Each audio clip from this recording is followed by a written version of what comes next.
Histoire 4. Les chambres perdues. Dans un vieil hôtel en périphérie de la ville, une rumeur persistait. Certaines chambres, numérotées entre 701 et 710, n'étaient jamais attribuées.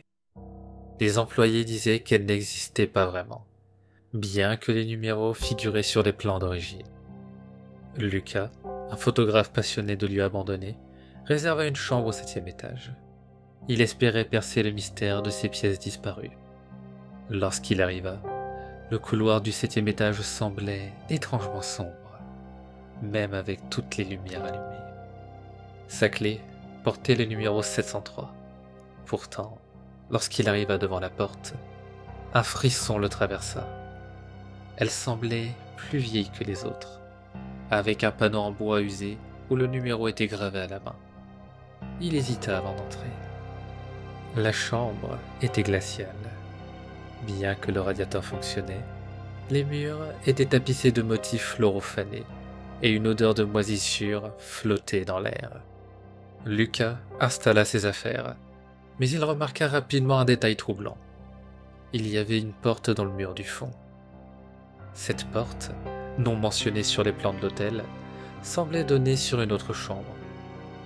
Curieux, Lucas l'ouvrit. Elle donnait effectivement sur une pièce identique, mais déserte. Et là encore, une autre porte se tenait dans le mur du fond. Il passa dans la pièce suivante, puis encore dans une autre, chacune semblant plus délabrée que la précédente. Les murs se couvraient de taches sombres, le plafond s'effritait, et une odeur de fer s'intensifiait. Lucas continua, fasciné et terrifié. Soudain, il entendit un bruit derrière lui, comme des pas. Il se retourna, mais les chambres qu'il venait de traverser étaient plongées dans une obscurité totale. Le chemin du retour semblait avoir disparu. Dans la prochaine chambre, une chaise se trouvait au centre, tournée vers un coin sombre. Sur la chaise, une vieille valise en cuir était posée. Lucas l'ouvrit, et à l'intérieur, il trouva des photos, des visages flous, des gens hurlant dans l'obscurité. La lumière de sa lampe vacilla, et une ombre mouvante traversa le mur. Il tenta de reculer, mais la porte par laquelle il était entré avait disparu. À sa place, il n'y avait qu'un mur froid, couvert de griffures. Une voix basse et gutturale résonna autour de lui. « Tu es venu trop loin. Maintenant, tu es à nous. » Lucas se sentit pris au piège. Il courut vers la seule porte restante, l'ouvrit avec frénésie et tomba. Il se réveilla en sursaut dans son lit, trempé de sueur. Tout semblait normal, mais quelque chose clochait. Le numéro de sa chambre sur la clé avait changé. Elle indiquait maintenant 709. Lorsqu'il descendit à la réception, l'hôtel semblait désert. Les employés avaient disparu, et les couloirs étaient silencieux. Seules les chambres entre 701 et 710 avaient encore leur lumière allumée, une par une, comme si elles attendaient leur prochain invité. Histoire 5. Les murmures de la pierre. Au cœur d'une vallée oubliée, une étrange formation rocheuse attirait l'attention des rares randonneurs. Une pierre noire, haute et lisse comme un obélisque, s'élevait au milieu d'un champ stérile. On racontait qu'elle chuchotait à ceux qui s'en approchaient, mais jamais personne n'en revenait indemne. Claire, passionnée de mythes anciens, décida de s'y aventurer pour en apprendre plus. Après une journée de marche à travers des sentiers escarpés, elle atteignit enfin la pierre au coucher du soleil. Un silence oppressant l'enveloppa, comme si le monde retenait son souffle. Elle posa la main sur la surface froide et lisse. Une vibration légère parcourut son bras, et un murmure faible atteignit ses oreilles. Ce n'était pas une langue qu'elle connaissait, mais elle comprenait vaguement les mots. « Nous sommes là. Tu nous vois enfin. » Claire recula, mais sa curiosité la poussait à rester. En fixant la pierre, elle vit des reflets bouger à l'intérieur, comme si elle regardait à travers une vitre. Les silhouettes semblaient humaines, mais leurs mouvements étaient saccadés, inhumains. La nuit tomba rapidement, bien trop vite à son goût. Les murmures s'intensifièrent, formant un chant discordant qui semblait venir de tous côtés. La pierre brillait maintenant d'une lumière sombre, presque imperceptible, mais hypnotisante. Claire sortit son téléphone pour enregistrer le phénomène. Lorsque l'écran s'alluma, elle ne vit pas son propre reflet dans l'objectif, mais celui d'un visage étranger, figé dans une expression de terreur. Elle lâcha l'appareil, qui s'éteignit immédiatement. Le chant se transforma en cri, long et perçant. Claire sentit une main glacée effleurer son épaule, mais lorsqu'elle se retourna, il n'y avait rien.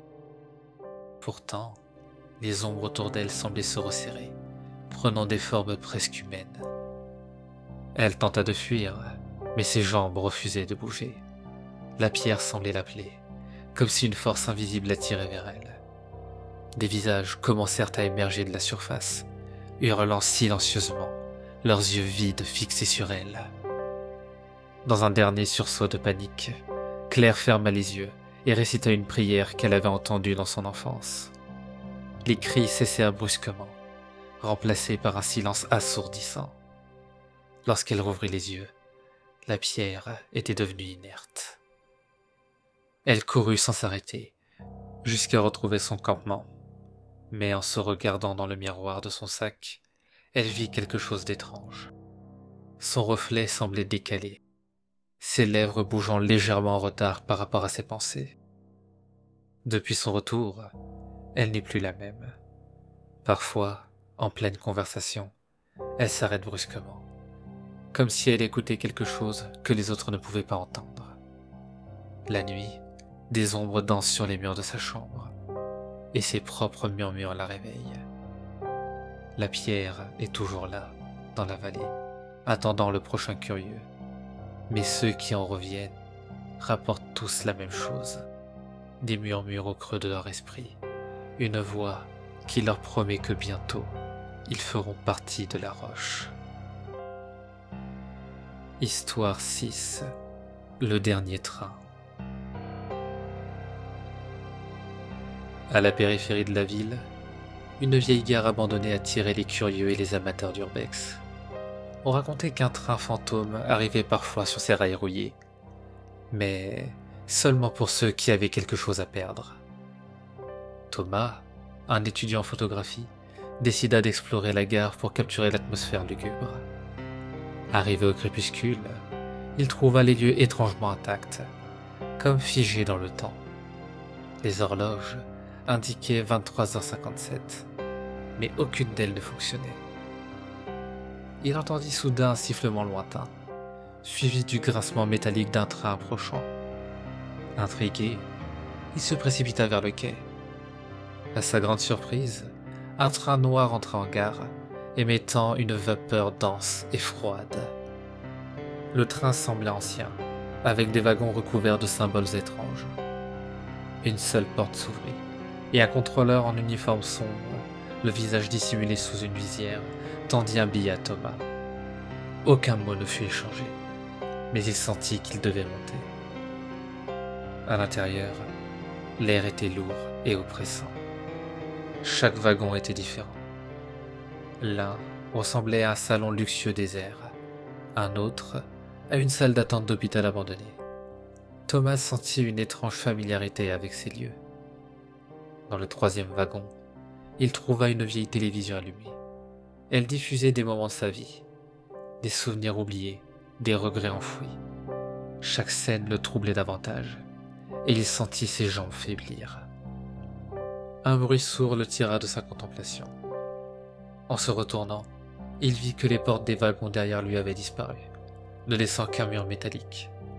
Le train semblait l'enfermer dans une direction unique. Plus il avançait, plus les wagons devenaient sombres et étouffants. Des silhouettes floues étaient assises sur les sièges, mais lorsqu'il s'approchait, elles disparaissaient comme des mirages. Un murmure continu résonnait, chuchotant son nom. Dans le dernier wagon, il trouva une table sur laquelle était posée une photo de sa famille. Mais les visages étaient flous, comme effacés. Un texte, griffonné au dos de la photo, disait « Reviens avant qu'il ne soit trop tard ». Terrifié, Thomas tenta de faire demi-tour. Mais le train accélérait. Les fenêtres ne montraient que des ténèbres mouvantes. Une voix douce et glaçante résonna dans les haut-parleurs. Le dernier arrêt est proche. Prépare-toi. La porte du wagon s'ouvrit sur une gare semblable à celle qu'il avait quittée. Mais tout était inversé, comme un reflet grotesque. Des passagers fantomatiques déambulaient, leurs visages déformés par la douleur. Thomas descendit, incapable de résister. Il réalisa avec horreur qu'il était piégé. Le train disparut dans l'obscurité, et la gare sombra dans un silence total. Depuis, il erre dans ce lieu, cherchant désespérément une issue, alors qu'un autre train arrive pour réclamer sa prochaine âme.